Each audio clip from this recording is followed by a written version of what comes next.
All right, my friends, thank you for joining me. This is the Monday after Thanksgiving, and I absolutely love this part of the year. You know, November and December, because you get more paid time off than any other time of the year. Hopefully, you are right. And so I'm coming off of a four day weekend, much like you are probably. But you know, it starts with Veterans Day, then Thanksgiving, then Christmas, and then New Year's Day, and all those together, you just get more time off. I absolutely love it. But the truth of the matter is, we all have to get back to work at some point. And I hope that you have a good attitude about work to where you can behave like a professional when you do show back up. Okay? Because how you show up determines whether you act like a professional or behave like an amateur. And I want to challenge you with a few ideas today. I'm going to try to make this very concise, but I hope it'll give you a lot to process. Where this comes from is a quote that I read this morning by an English theater critic named James Agate. He said, "A professional is a man who can do his job when he doesn't feel like it. An amateur is a man who can't do his job when he does feel like it." Which category do you fall into? Because apparently there's some level of discipline that a professional has that an amateur doesn't. And we'll get into some characteristics of a professional here in just a minute, but I think an important question to ask is, why can't an amateur do his job? Okay, I'm going to give you 4 reasons that I wrote down. These are just my 4 reasons. You could have more. Certainly leave your comment down below. Give me your own ideas, because you're probably thinking of something I haven't, and I would love to hear it. So here are the 4 reasons. So the very first thing I wrote down was cultural brainwashing. This is one of the reasons why I think amateurs can't do their job, even when they want to, because it's so ingrained to them, either by the family they grew up in, the negative attitude they had about work, or the people that they actually go to work with, or maybe society as a whole. Your culture has a negative attitude about it, about work. And you hear it in the way they talk. I hate my job. I hate the people I work with. I don't get paid enough. When's my next day off? I can't stand being here. I don't want to get up. I can't muster the energy. Well, if you talk like that, and if you listen to talk like that enough, you're going to be convinced that work is bad and leisure is good, and there's no in between. Okay, so take that into consideration, that if you have a negative attitude about work, it might be the culture, and you can change that by convincing yourself that you do actually like to work. And you say, I can't do that. Why not? You convince yourself of everything else. You just have to change the way you talk to yourself. The second thing I wrote down was entitlement. If you believe that you deserve more than what you're getting, you could be mistaken. Now, you might be right to some point, but you're not going to get it by feeling entitled. A lot of people want a sinecure, which is a well-paying job with little to no effort. Okay? It could be that your mom and your dad told you that's what you deserve. Or I've heard it all my life growing up, that if you enroll in this university and you go through these studies and you graduate with this degree, that we can guarantee that you'll have this 6-figure income out the door. And a lot of people really believe that that's what they deserve, and they get out there in the workforce and find out that's not the way it works. And so entitlement will turn you into an amateur. Avoid it. The third thing I wrote down was distraction. If you're distracted and you cannot focus, then you're going to have a really hard time acting like a professional. It takes absolute, unmitigated attention to the things you have at hand and an attitude of living in the present to be able to do your job on a professional level. The fourth thing that I wrote down is that amateurs generally have a problem with authority. They cannot stand the idea of being in submission to someone else. There's actually a level of pride that they have in taking shortcuts and getting by with as little as they can and still getting the paycheck. But this is what an amateur does. You'll never be a professional with an attitude like that. So I went online and looked up how to act like a professional on the job. And Virginia Tech has a list of 12 ways to develop and practice professionalism, because professionalism does bring success. Okay, so here they are, very concisely. Number one, be productive. Be productive. Put your hand to the task and stay off of social media. Stay away from gossip. Think about what you actually have to do and then do it, but be productive. Number two, develop a professional image. I see so many people who are given a uniform and cannot wear it correctly because they bristle at the fact that someone really does want them to look a certain way. So they're going to defy authority in this way. But dress like a professional. Look, take the temperature in the room and find out what does my employer want from me? How can I represent them best, and how can I dress for the job that I want?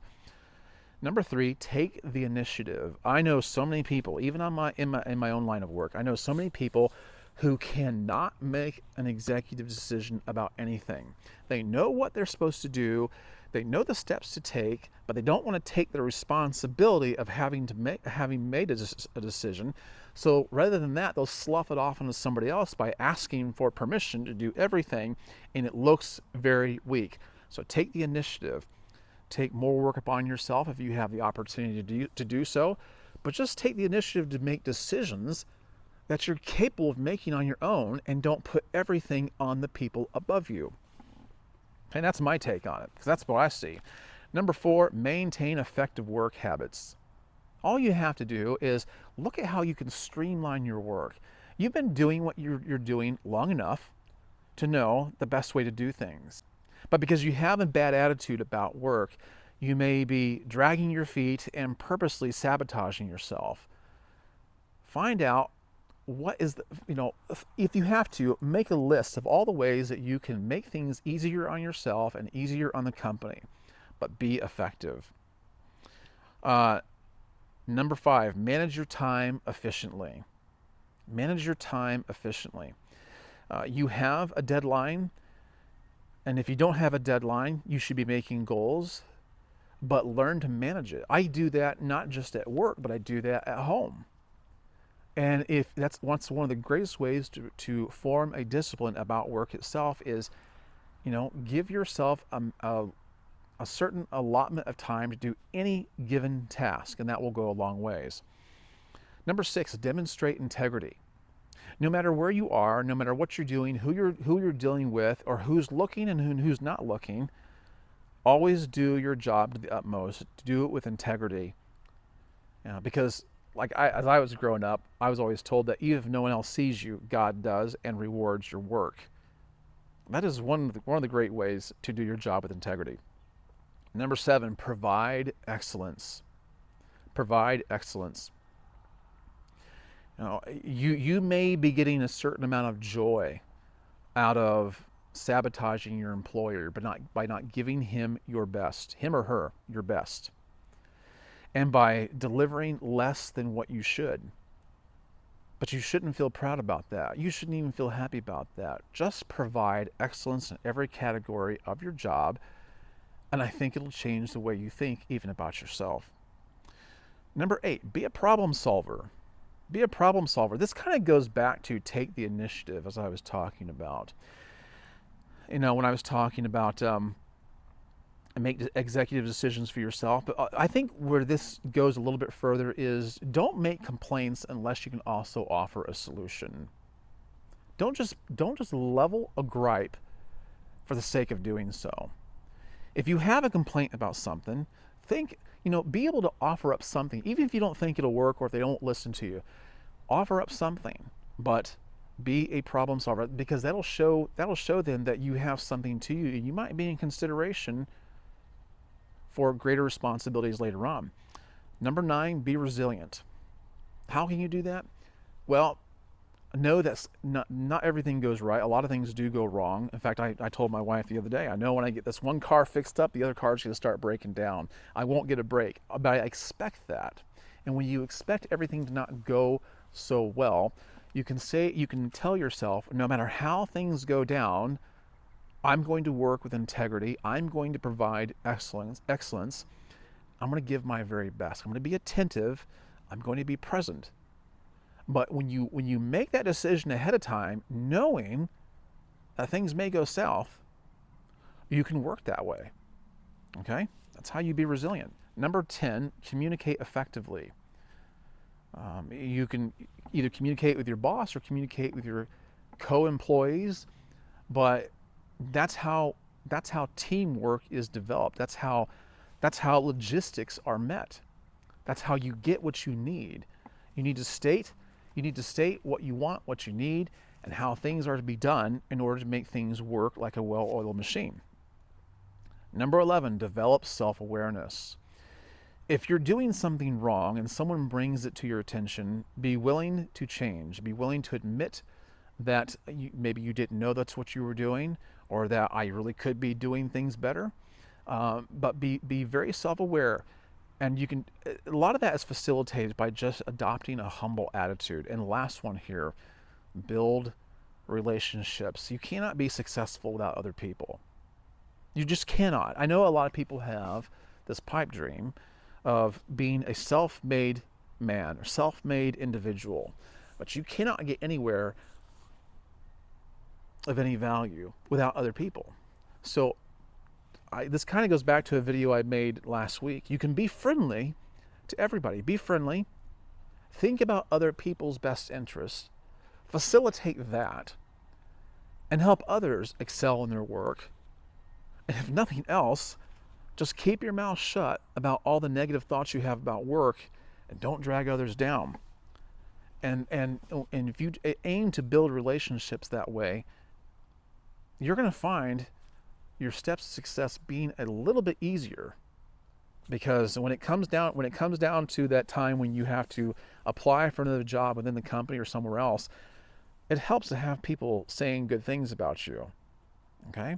So anyway, these are not all the thoughts I could possibly come up with, but this is as concise as I could possibly make it for what I have for today. And I hope you've enjoyed it. I hope it's given you something to think about. If it's meant anything to you at all, leave a comment down below, like the video, and share this with somebody else. Now make sure you hit that bell icon if you want to see other content like this, and subscribe if you haven't done so already. And if you want a tangible way of saying thanks, there is a thank you button down below and a PayPal link also. But you don't have to do that. I'm going to keep doing this anyway. I do appreciate anything, but more than anything else, I hope that you've just gotten something out of this. I hope it's really resonated with you and given you something to move forward with the rest of the day. I hope you don't forget it. All right, guys, I've enjoyed my time with you. Get to work, apply yourself, and have a great day. In the meantime, be wise.